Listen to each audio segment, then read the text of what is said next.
The National Transportation Safety Board's GO team is at the site 7 hours after the accident.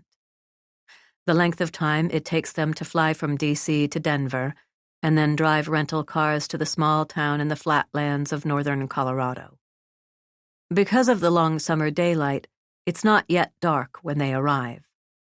Their real work will take place at sunrise the following day. They are here now to get a sense of the scene, to simply begin.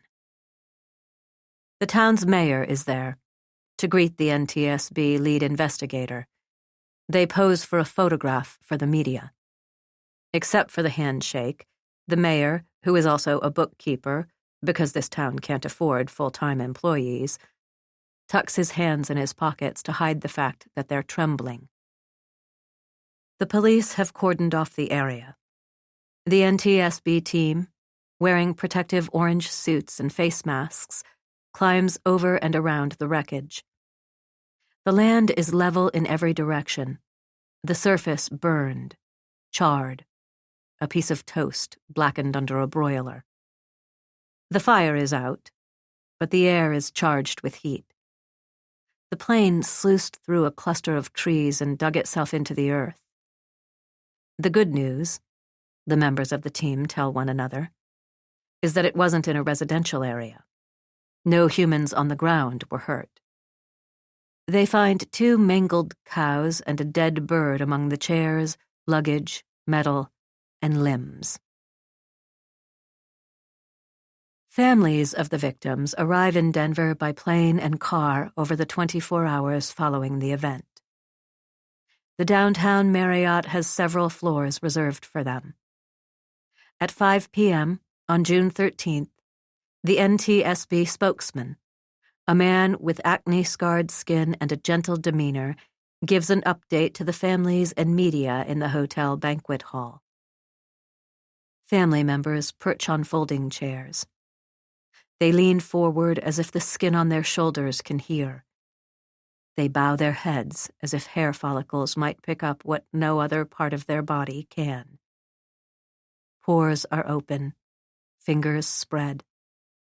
They listen fiercely, hoping that a better, less crushing truth exists beneath the facts being delivered. There is a cluster of elaborate flower arrangements in the back corner of the room, which no one looks at. Red and pink peonies in giant vases, a cascade of white lilies. They are left over from a wedding held in the room the night before. This smell will keep several family members out of flower shops for the rest of their lives. The press stands apart at the briefing. They avoid eye contact with the relatives during interviews. They develop their own tics. One man scratches his arms as if he's been attacked by poison ivy. An on-air reporter fixes and refixes her hair. They disseminate the updates in live television interviews and through emailed AP reports. They focus on the known passengers. A plastics baron, famous for building an empire and automating thousands of employees out of work. A Wall Street wunderkind worth an estimated $104 million. A United States Army officer, 3 college professors, a civil rights activist, and a former writer for Law and Order. They pour facts into hungry mouths. This news story has captivated the world. Every corner of the internet has weighed in. A reporter holds up a copy of the New York Times to a camera to show the huge block headline, the kind normally reserved for presidential elections and moonwalks. It reads, 191 die in plane crash, 1 survivor. The relatives have only one question when the press briefing comes to a close. They all lean toward it like a window in a dark room. How is the boy?